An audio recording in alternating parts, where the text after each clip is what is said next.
duty, have a little double duty going on. Caitlin is also has a lot of juggling that she's doing. So I'll try to keep an eye on the chat as well, Caitlin. Okay, perfect. And I think I just let everybody in that was in the waiting room, but if you want to keep an eye on that also. Okay, hi everybody. Thanks for being here. Um, I am Caitlin Gonzalez. I do our program development and evaluation here at Lutheran Social Services. So what that means is that I help with um, building structure and systems into our programs and help with our evaluation and our impact and outcomes. I've also become, as Connie said, sort of the go-to person for keeping track of all of the activities that are going on with the policies and with just trying to stay on top of what has been going on in refugee and immigration services. So oh, there it was. My presenter screen went away, but it's back. So thanks for being here. The status of refugee resettlement. So I know this is what a lot of you are here for, and we're going to be answering questions at the end, as Connie said, but we wanted to give you this update. So as many of you know, January 20th, when the Trump administration took office, there was an executive order signed that indefinitely paused refugee resettlement. So what that meant was that they wanted to pause resettlement and see if they could start it up again, if it aligned with their priorities. They've done a few reports and have technically reopened resettlement again. The national partners are now able to accept immigrants, refugees and immigrants when they come, but it's still effectively paused. It has still, we're not getting refugees and immigrants with a few exceptions. We have SIV holders. Those are special immigrant visa holders. These are our friends in Afghanistan, our allies from Afghanistan who helped us when we were there for the war effort. And if they can travel to the US themselves, if they can arrange their own travel, pay for their travel, they are eligible for services. So we are able to accept walk-in special immigrant visa holders. There's also nationwide, we haven't had any at LSS, but there have been a few refugees that were part of a case, the Pacito versus Trump case. You may have heard of that. There were 12,000 refugees nationwide who were approved for travel. They had done all of their screenings. They had tickets in hand when the executive order came down and their travel was canceled. There was rulings that those refugees on a case-by-case basis should be allowed into the United States, and we've had a few handfuls come in of those folks. Pacito himself was resettled, but essentially it's still pretty much at a halt. Phoenix LSS has had 6 SIV clients walk in and be approved by services, but that is it for this fiscal year. Another recent update was the presidential determination. For those of you who don't know, the presidential determination is the number of refugees who will be admitted into the country each year. Traditionally, this is set, the president has consultations with Congress, and together they determine what a feasible number is. No president of any party, except for President Trump, has ever set this number less than 60,000. In President Trump's last term, I believe the lowest it got was 15 or 18,000. We can confirm it was set to 7,500. It's the lowest it's ever been set to. The report he provided during the presidential determination also made reference that the Afrikaners, which some of you may have heard about, it's the white ethnically Dutch community in South Africa would get priority for about 7,000 of those seats. And then the other 500 would go elsewhere. Another update that could affect programming, the government office that oversaw refugee resettlement, the Office of Refugee Resettlement, or ORR, traditionally was under the Department of State. That is getting moved under the Department of Health and Human Services. The program that was known as reception and placement. So if you've been with LSS for a while, you've maybe heard us say RNP or reception and placement.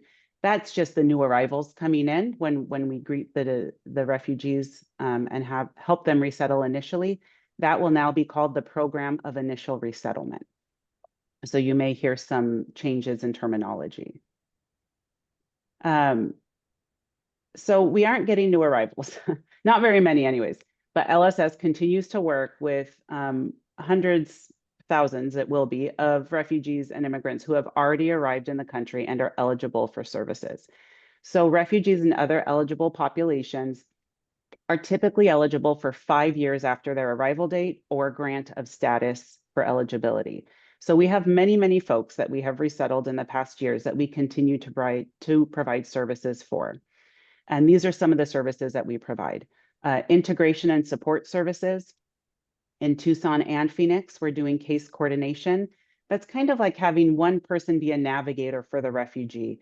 So they help coordinate with other resettlement agencies or within LSS's programs and ensure that the refugees get wraparound coordinated care and integration services.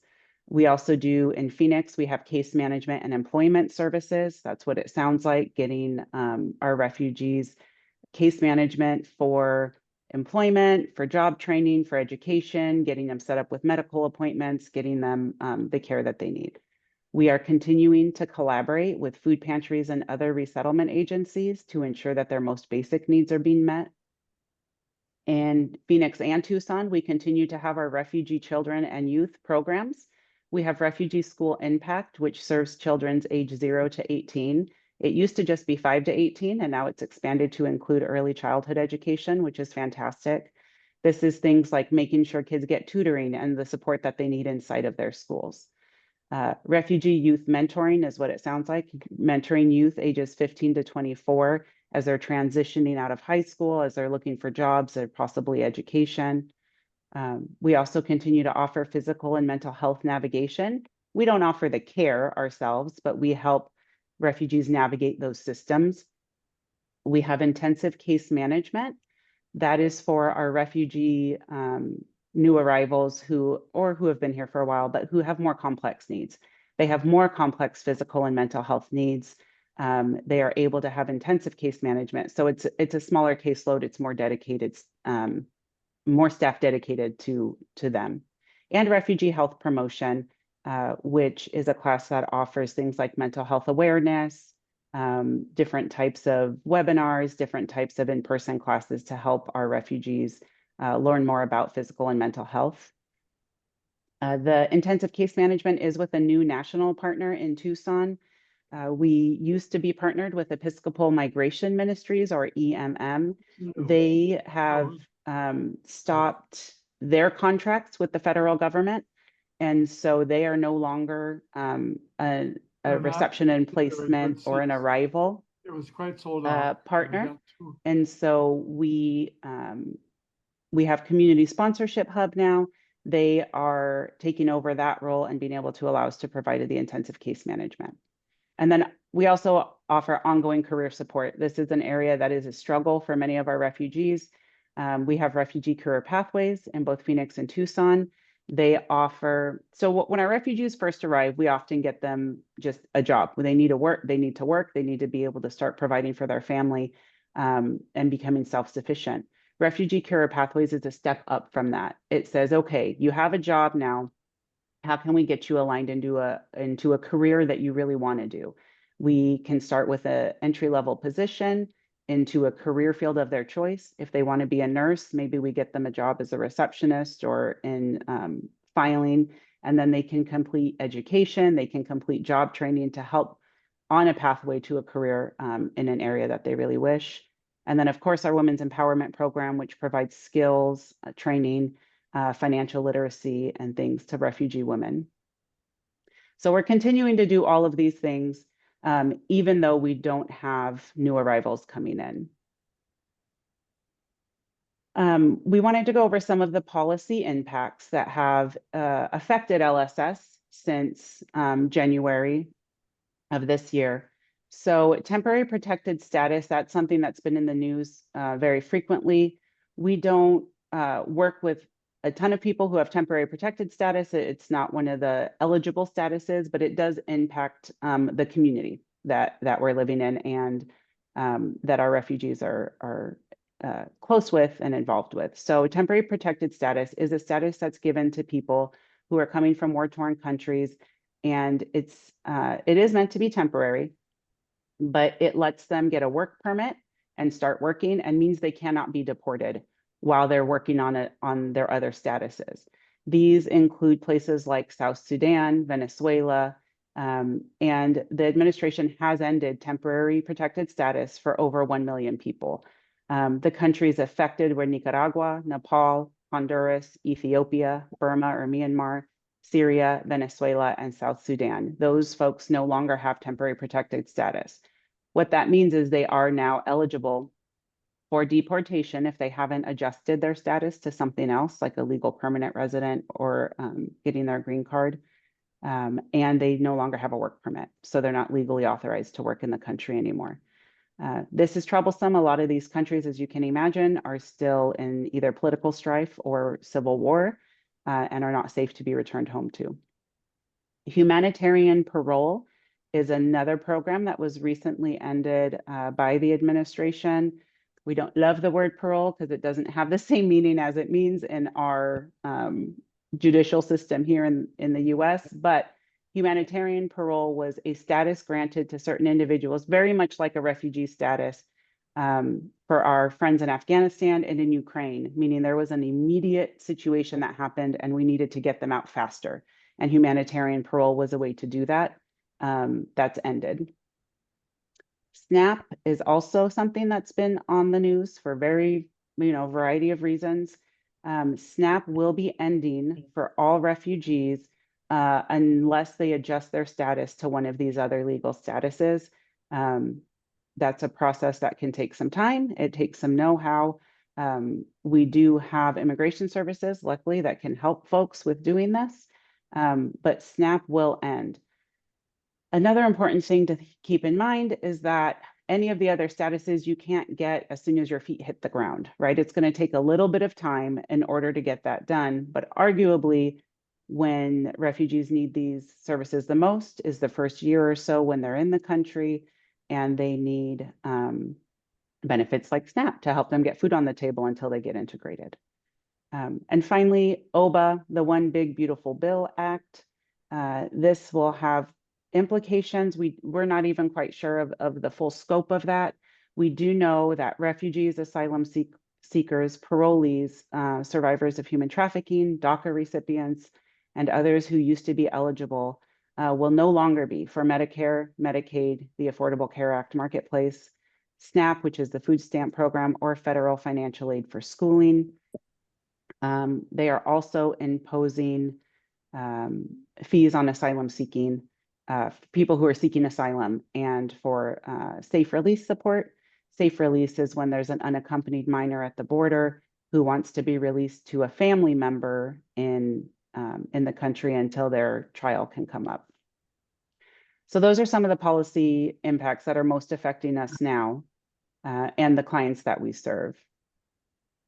So what does this mean for us in the new year? So LSS Phoenix is expecting to receive somewhere between 10 to 75 new arrivals for the fiscal year 2026.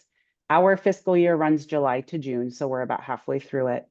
And we're expecting, it's hard to say, it can fluctuate, but this is what we've heard we may have.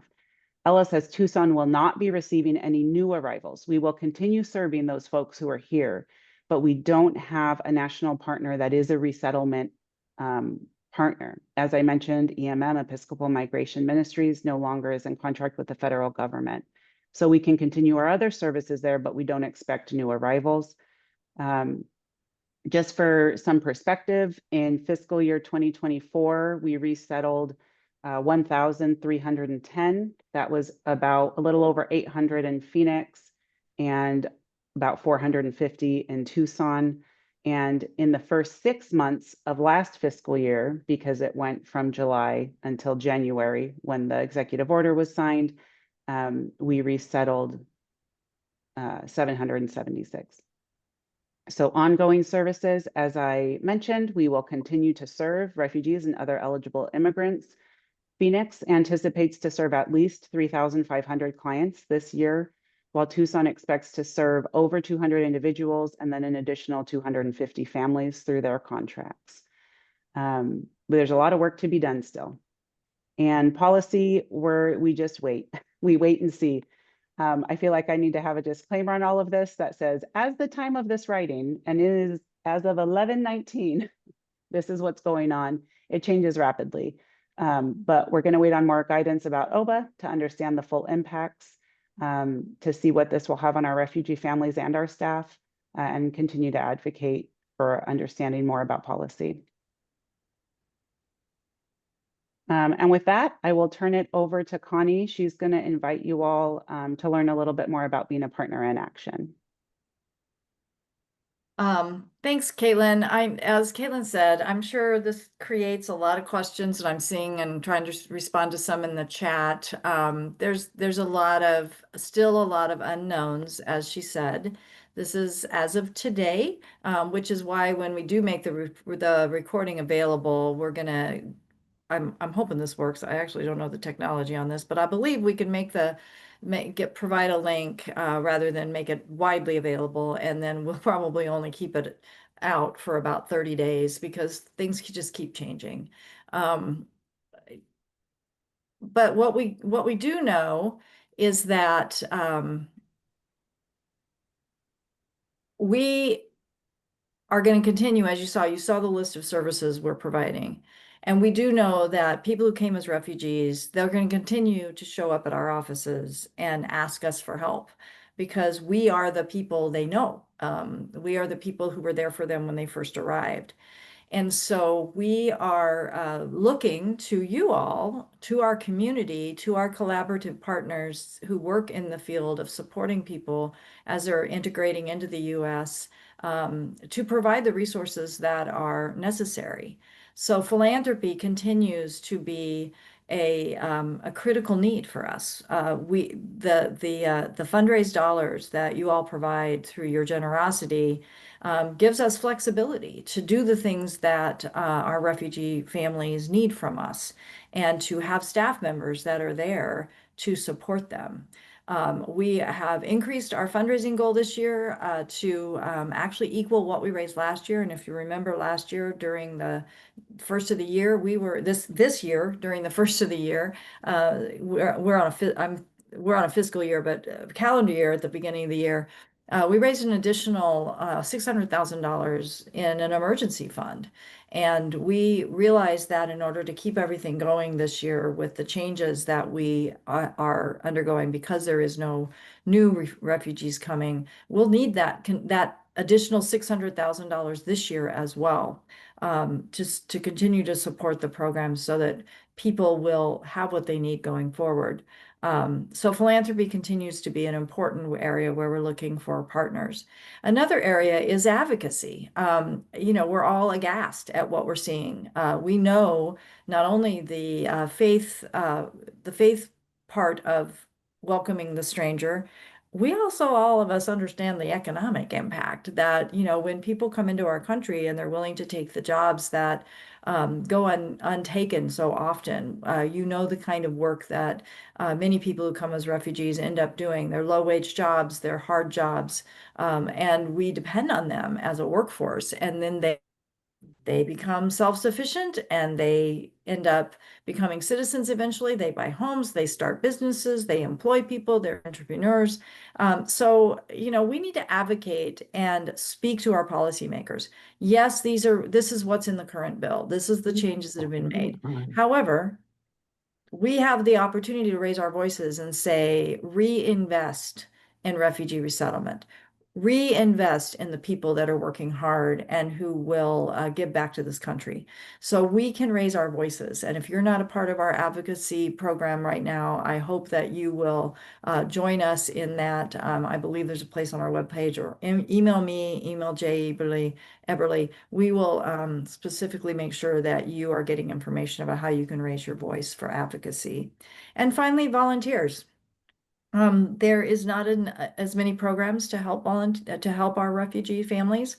So helping them get a foot up right away is so important. And we know that people who have co-sponsors learn English faster, are able then to, once they have English skills, be able to navigate their time in the U.S. better, to get better jobs, to do better in school. So whether it's mentoring refugee youth, or being a part of a co-sponsor team. Even though people aren't coming, we're pairing co-sponsor teams with people who are here who especially need a little bit more help because we don't have the case management staff we had at one time to do that. Or if it's simply to, volunteer to do some homework help, or to be an in-kind donor to give household goods, things that you can't buy even if you had SNAP benefits, but household items, food, to be able to make those in-kind donations are also really, really critical. So philanthropy and advocacy and volunteerism is all what we're calling Partners in Action, and we are building that program. I'm going to ask you to move to the next slide. We have some very specific volunteer needs right now, and I know, Jessica, you are on the call. If you could unmute and go ahead and talk through the things that we're currently looking for. And like Connie mentioned, we do have ongoing needs for volunteerism. We have donated in-kind items, so we are constantly updating our ongoing needs. We ask the community what they're seeing, and our staff what they're seeing that they need. So hygiene and cleaning supplies right now are a big need, non-perishable food items, new socks and underwear. And as we're getting into the colder months, we will be asking for coats and sweaters. And then we also have our Christmas drive that we do annually. We're asking for 300 toys and board games for our refugee youth. We are hoping to get over 1,600 gifts for our whole organization as a whole, but we have that number of 300 refugee children. It's a pretty high number, but we have an Amazon wish list if you're interested in checking that out. We also have flyers that you can put up at your congregations, or pass out to your friends and family. And then as far as volunteering for Christmas, we have sorting and packing gifts at both Tucson and Phoenix, various dates in December. So if you're interested in those, the volunteer at LSS email address will be the best to contact. And then we have shopping events in Mesa, Phoenix, and Glendale on December 19th. We have delivery of these gifts to refugee families that are going to happen, pick up on the 18th or 19th, deliver over the weekend. And then if you're not able to make those deliveries, we'll have time to bring them back to the office and staff can get them to the clients. And then we also have Christmas cards. So if you're crafty and like to sit down and make some cards for our clients, we like to put thinking of you, happy holidays card in each one of our gifts. And then our ongoing refugee needs as far as volunteering right now, we have childcare. So ensuring that the parents can attend certain classes and not have to worry about their children is really important. We have English tutoring, one-on-one and group English tutoring, employment outreach, the mentoring program like Connie mentioned. And then we have this is an ongoing list that does change. So we have other options that come up as well. The best way to find these is on our website. We do update that regularly by region if you want to look for more information on that. And then, like I mentioned, if you have any questions or interested in helping in any of these, go ahead and email that volunteer at lss-sw.org email address. And if you could just state what city you're in, that way we can give you the most up-to-date information.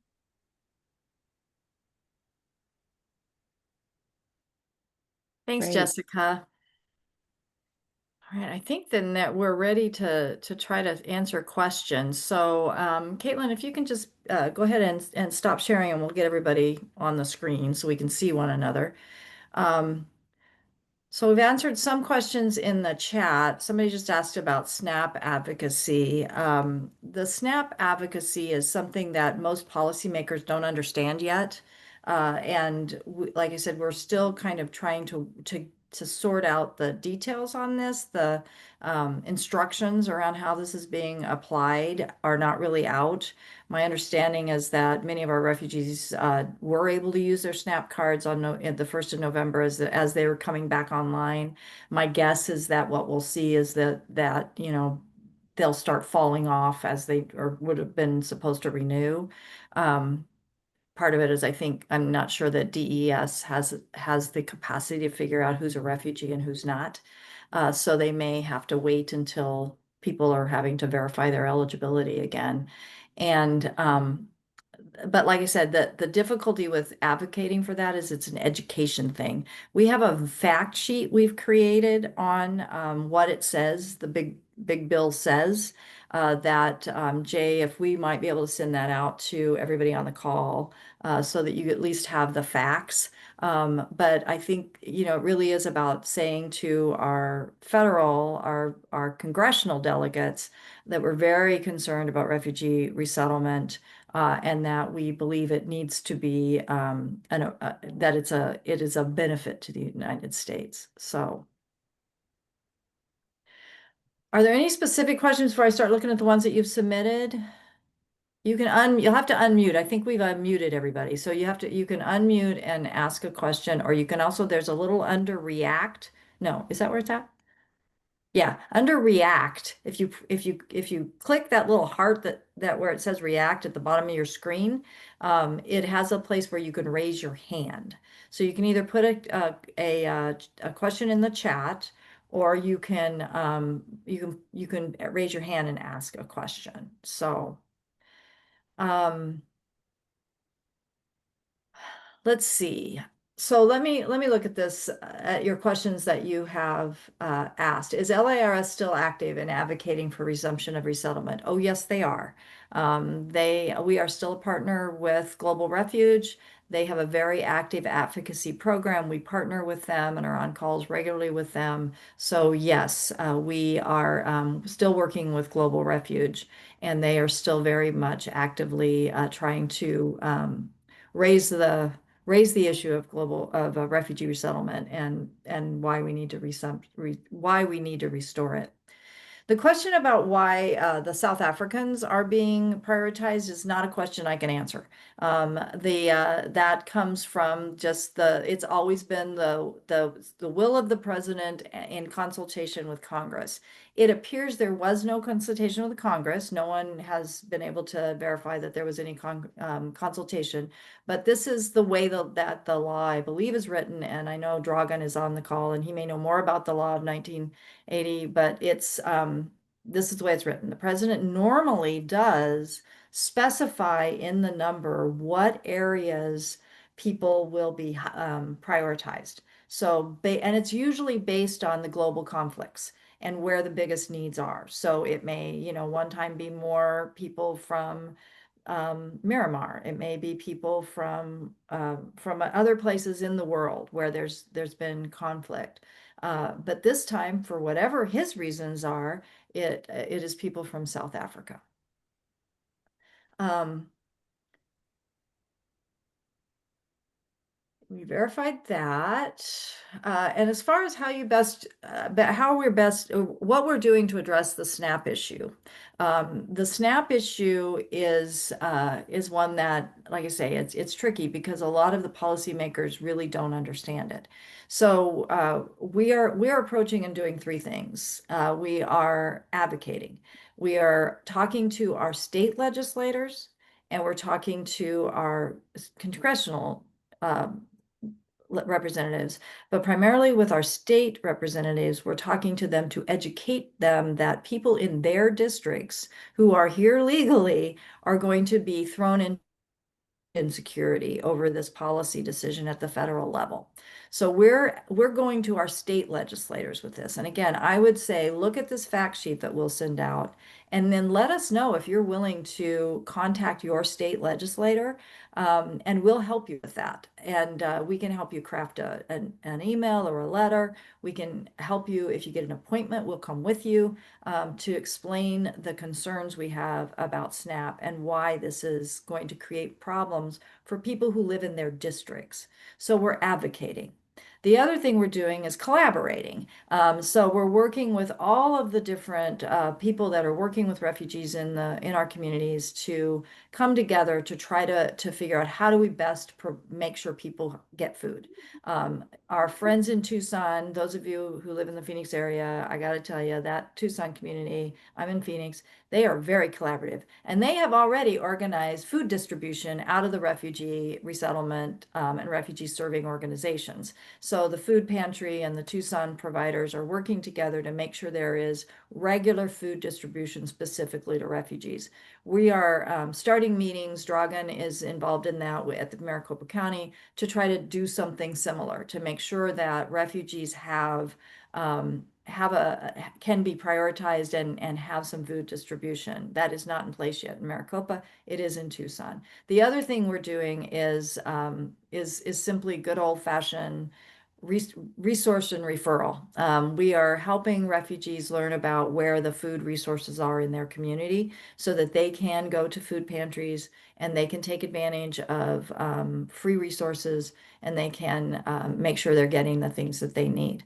So if it's something that you have been working with a refugee family around their food security, helping them make sure they know what the community resources are is important, and then helping them know how they can stretch those meal dollars and those meal items.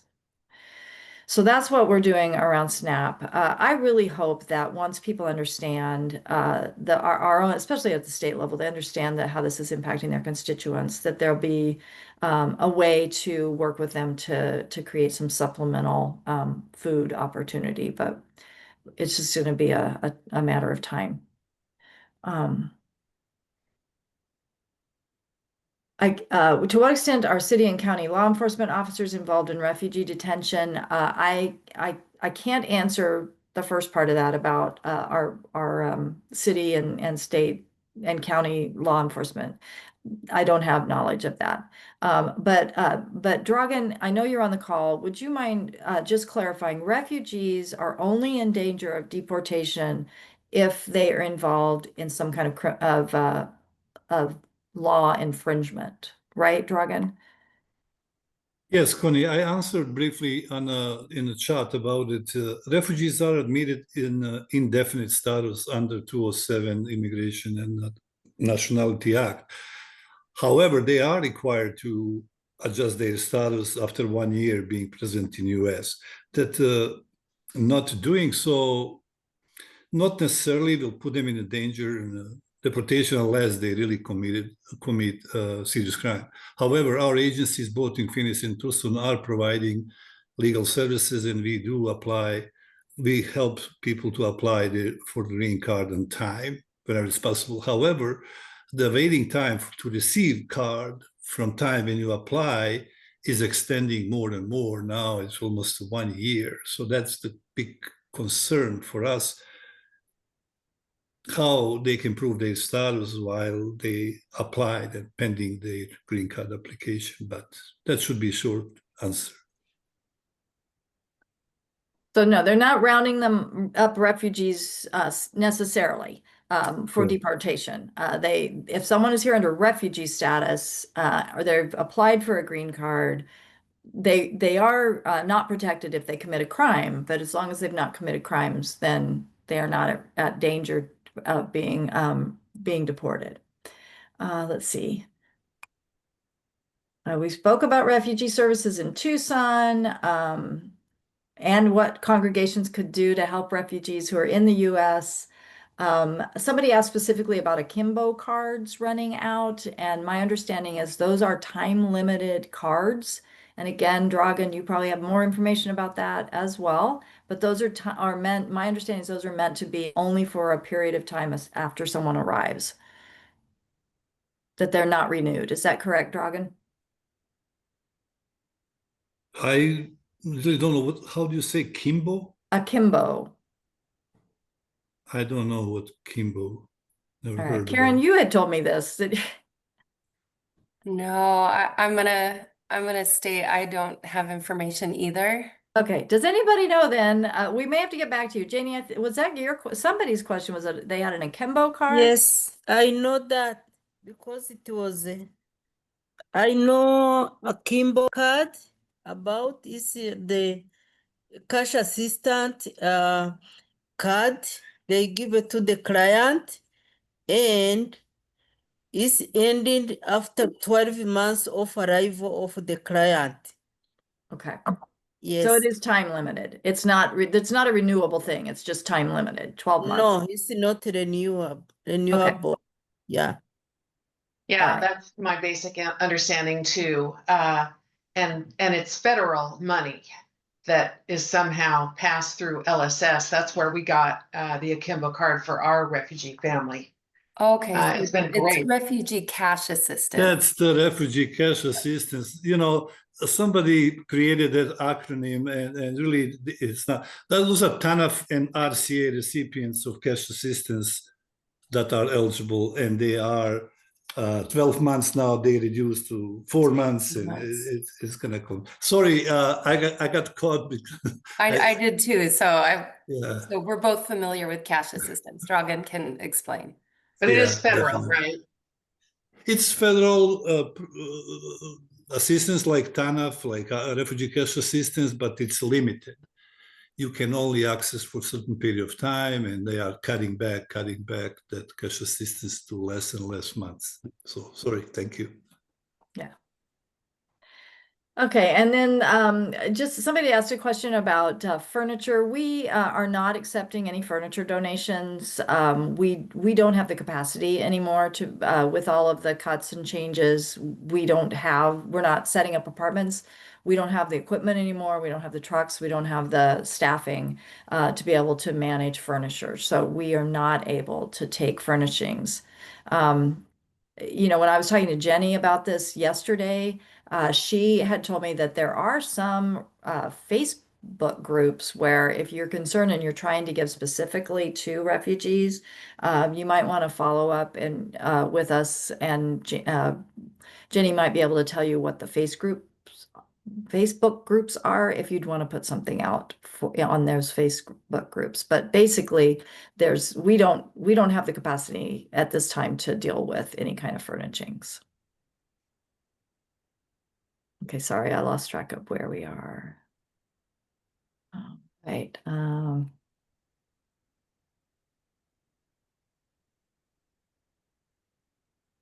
Sure, I just want to Go tell ahead. them. Oh,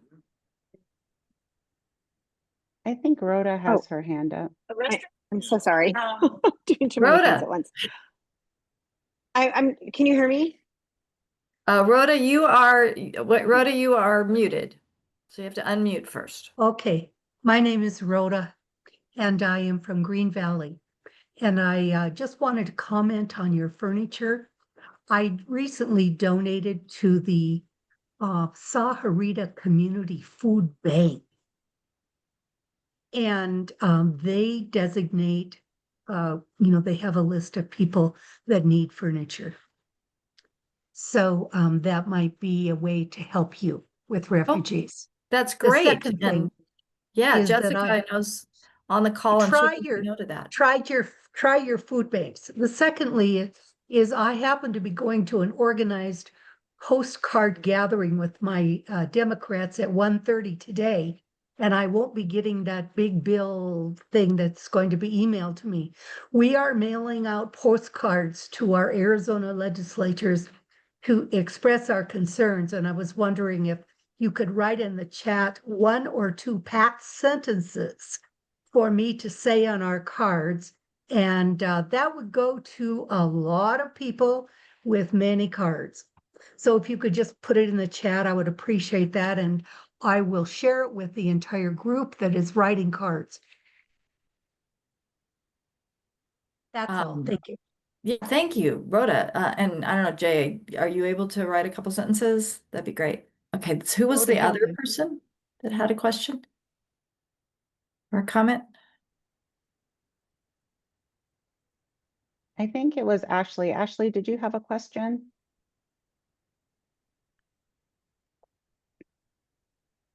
Yes, I'm so sorry. I'm trying to do this from my phone when I'm working at Red Cross.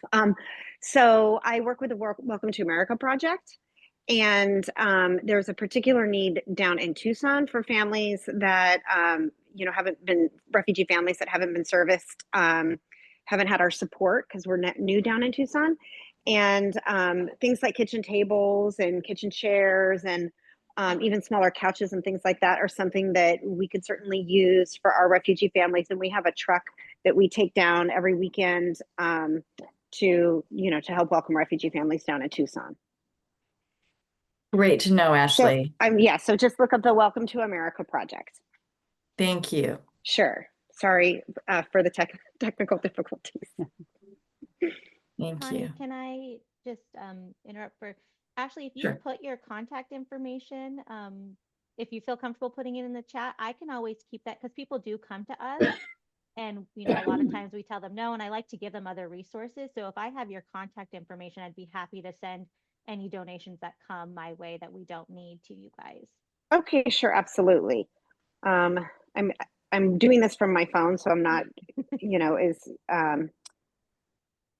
can I just, you want me to just put my email here in the chat? If you wouldn't mind, Sure, or I don't mind I at can all. always try to reach out to you later. Nope, by I don't going to mind the at all. website. I don't mind at all. Thank you. Sure. And Pam's asked about what's the process for the 10 to 75 people coming if we aren't setting up things. And I'm sure, Dragan, you've got a plan for that. So we will make sure that they have what they need. I mean, we just don't have ongoing staff capacity to deal with furniture.